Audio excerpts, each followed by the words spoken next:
स्वीकार कर लिया है। यही नहीं, उन्होंने समिति के 30 लाख रुपए के ऑफर को भी ठुकरा दिया है।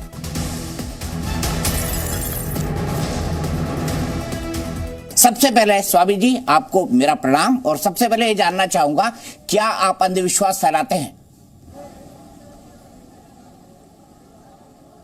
श्री सीताराम, आपकी जय हो। ठीक हैं आप? आवाज आ रही?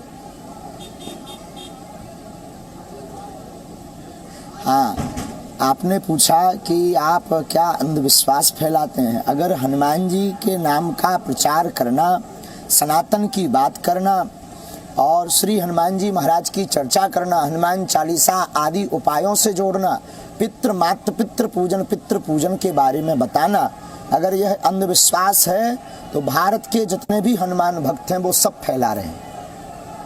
ठीक है, मैंने आपका तर्क माना, लेकिन आइए आपको दिखाता हूं कि बागेश्वर धाम दरबार की एक तस्वीर। और मैं बाबा आपसे जानना चाहूंगा, पंडित शास्त्री जी आपसे जानना चाहूंगा कि क्या ये क्या रावण की बात की। अब मुझे आप बताइए कि रावण से बात कैसे कर लेते हैं? सुनाता हूं आपका खुद का बयान। सुनाओ। एक बार हमारी रावण से बात फोन कॉल पर। अब ये मत पूछना कि नंबर क्या था। हुई तो हुई। एक बार हमारी रावण से बात हुई। हमने कहा क्यों दशानंद जी, माय डियर कैसे हो? उन्होंने कहा हेलो बागेश्वर वाले बोल रहे हैं। हम कहा जी। हम कहा भैया कैसे हो? हमने बुंदेली में बात करी, रावण ने भी हमसे बुंदेली में बात की। हम तो ठीक है भैया। हद तो जा हो गई कि साउंड में फटर फटर हो गो। हमने कहा भाई साहब दसई मोह से बोल रहे का? बोला हाँ। हमने कहा 9 लॉक करो, 1 से बोलो। फिर 1 मुंह से बात हुई रावण के। अब रहा होगा कोई 10 में से 1 मुंह, चाहे बीच वाला हो, अगल बगल पूछना नहीं, क्योंकि दिख नहीं रहा था। बात हुई तो हुई। हमने पूछा रावण को कि तुमने राम जी से दुश्मनी क्यों की? सुनना, बड़ी गंभीर बात। हमने पूछा रावण को, तुमने राम जी से, भगवान ब्रह्म है, मर्यादा पुरुषोत्तम है, जानकी जी का हरण क्यों किया? तुमने राम जी से दुश्मनी क्यों? तुम्हें शर्म नहीं आती अपने मन से? ब्राह्मण हो करके ब्राह्मणों की नाक कटा रहे हर बार, इसीलिए तो तुम जलते हो, इसीलिए तो तुम्हें जलाया जाता। खाक, अगर तुम राम जी से दुश्मनी ना करते भला क्यों जलाया जाता तुम्हें? रावण ने बड़ा सुंदर जवाब दिया, जरा सुनना। हमने कहा उसको, तू अपने भाई से सीखता, विभीषण से। अब महाराज जी रावण का नंबर कम से कम मुझे तो दे दीजिए, एक आध बार मैं भी बात कर लूंगा। मैं भी उससे पूछूंगा, बताओ तुम्हारे मोड़ा कितने हैं? का विषय था। मैं भी रावण से पूछूंगा बुंदेलखंडी में, बताओ तुम्हारे मोड़ा कितने हैं? विनोद का विषय। मोड़ा मोड़न कितनी है?